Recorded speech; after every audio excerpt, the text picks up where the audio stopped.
नमस्कार दोस्तों, रमय क्लासेज में आप सभी लोगों का स्वागत है। चलिए शुरू करते हैं। ये सामाजिक विषय की सीरीज है, ठीक है। महाभारत के लेखक कौन है? तो ये प्रश्न लगभग 2 से 3 बार टीईटी के पेपर में आया हुआ है। हालांकि ये जनरल नॉलेज के हिसाब से भी ये इंपॉर्टेंट क्वेश्चन है, ठीक है, तो आपको याद रखना है। तो महाभारत के लेखक पूछ रहा है, तो महाभारत के जो लेखक थे वो गणेश जी थे, लेकिन हालांकि ऑप्शन में गणेश जी दिया नहीं गया है, तो क्या होगा? वेद व्यास होंगे, ठीक है। अब हम बताते हैं। महाभारत को विश्व का सबसे बड़ा ग्रंथ माना जाता है। इसमें लगभग 1 लाख से ज़्यादा श्लोक हैं। वो सुनाए थे गणेश जी को, और गणेश जी ने वो चीज़ लिखी थी, तो इसलिए जो महाभारत के लेखक जो हैं वो गणेश जी को माना जाता है, और रचयिता वेद व्यास को माना जाता है। तो आपको ये चीज़ याद रखना है। और जो वेद व्यास थे, इन्हें विष्णु का अवतार माना जाता है, और इनका जो नाम था वो कृष्ण द्वैपायन था। क्या था? कृष्ण द्वैपायन था, ठीक है। आपको ये चीज़ याद रखनी है। सेकंड क्वेश्चन क्या है?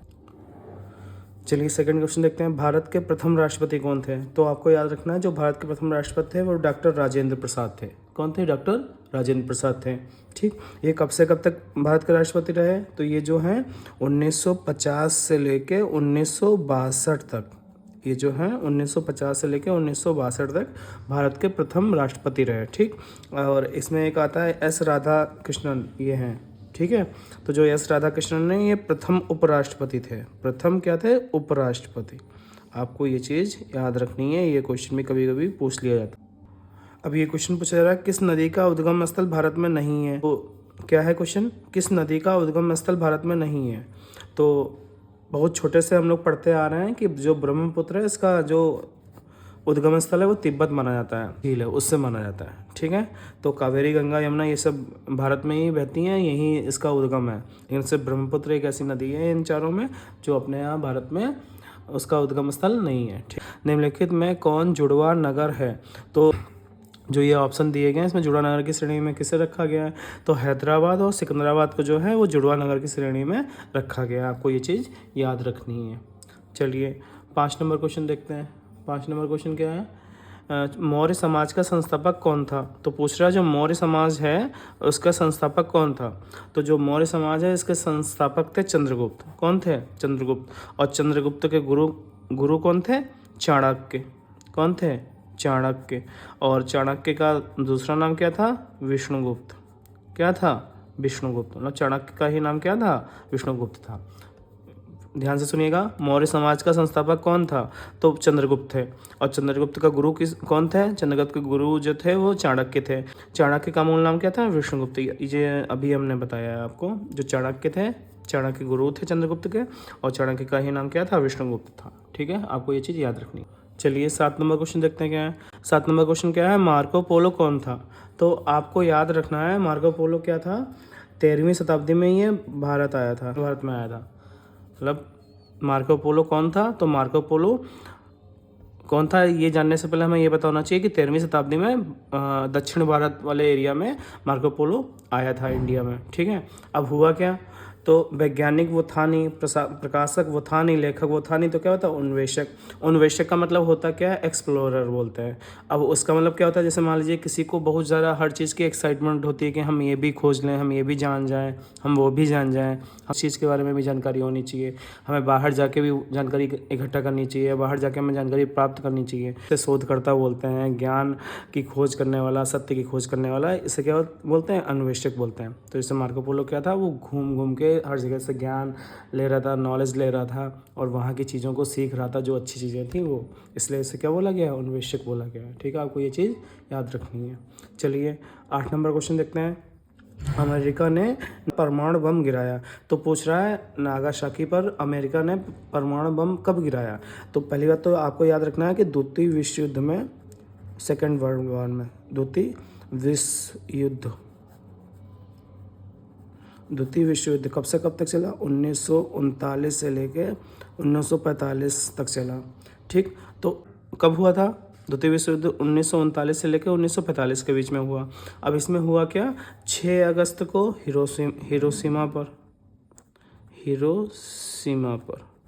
ठीक। और 9 अगस्त को नागासाकी पर, यानी 6 अगस्त 1945 को, 1945 में ये दोनों चीज़ें हुई हैं, ठीक है। 6 अगस्त 1945 को हिरोशिमा पर और 9 अगस्त 1945 को नागासाकी पर। तो आपको याद रखना है एच पहले आता है इसलिए हिरोशिमा पहले आएगा 6 अगस्त को, और नागासाकी बाद में आता है इसलिए 9 अगस्त आएगा। ठीक है, सिर्फ इस क्वेश्चन के लिए है।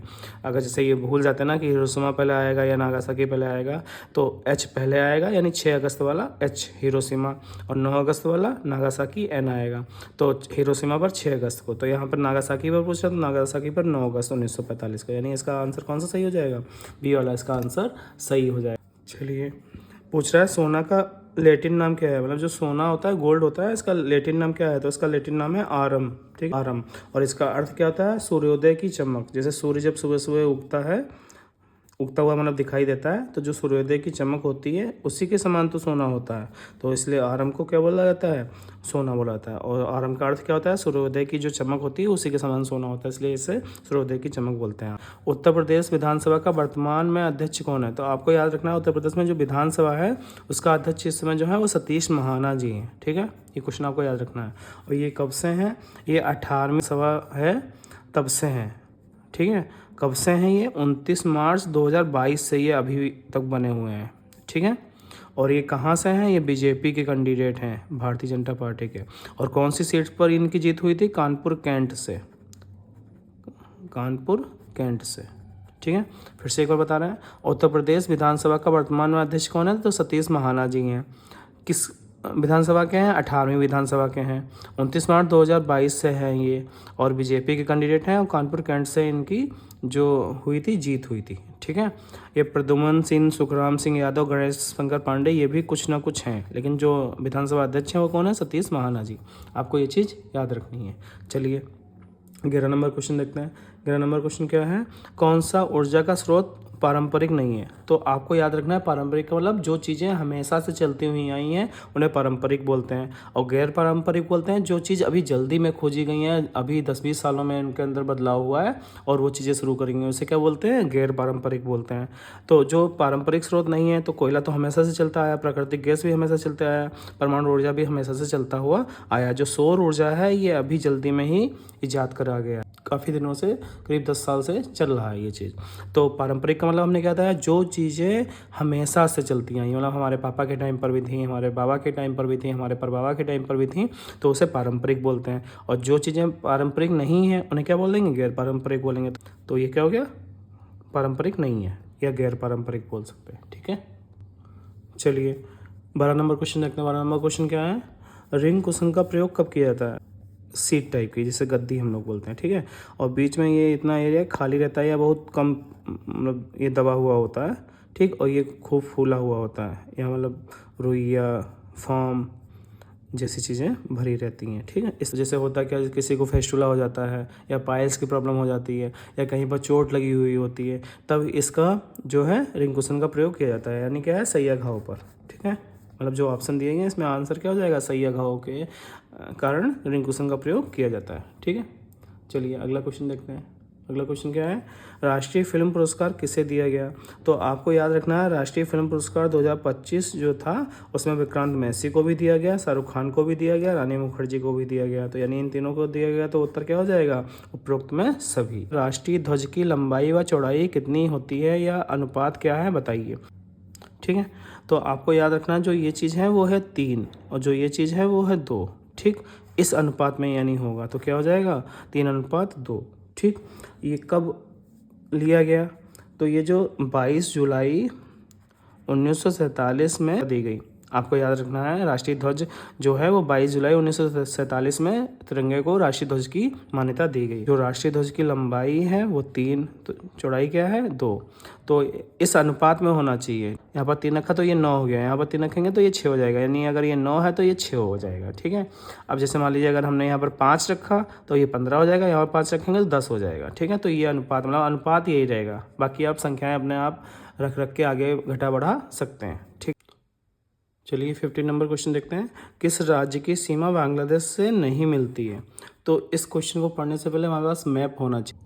तो देखिए इसमें क्या है, ये बांग्लादेश है, बांग्लादेश से किसकी सीमा लग रही है? मिजोरम की, त्रिपुरा की, मेघालय की, असम की और पश्चिम बंगाल। ठीक है, 1 2 3 4 5। देखो मेघालय मिल रहा है, मिजोरम भी मिल रहा है, त्रिपुरा मिल रहा है, मणिपुर नहीं मिल रहा है, क्योंकि मणिपुर ये बिल्कुल अलग है। ठीक है, ये इससे बांग्लादेश से नहीं लगा हुआ है। ठीक है, आपको समझ में आ गया? तो जो हमारा इसका उत्तर है क्या हो जाएगा, ए वाला हो जाएगा। ठीक है, और हमारे चैनल के कंटेंट्स को ज़्यादा से ज़्यादा लाइक करिए, शेयर करिए, सब्सक्राइब करिए। जय हिंद दोस्तों।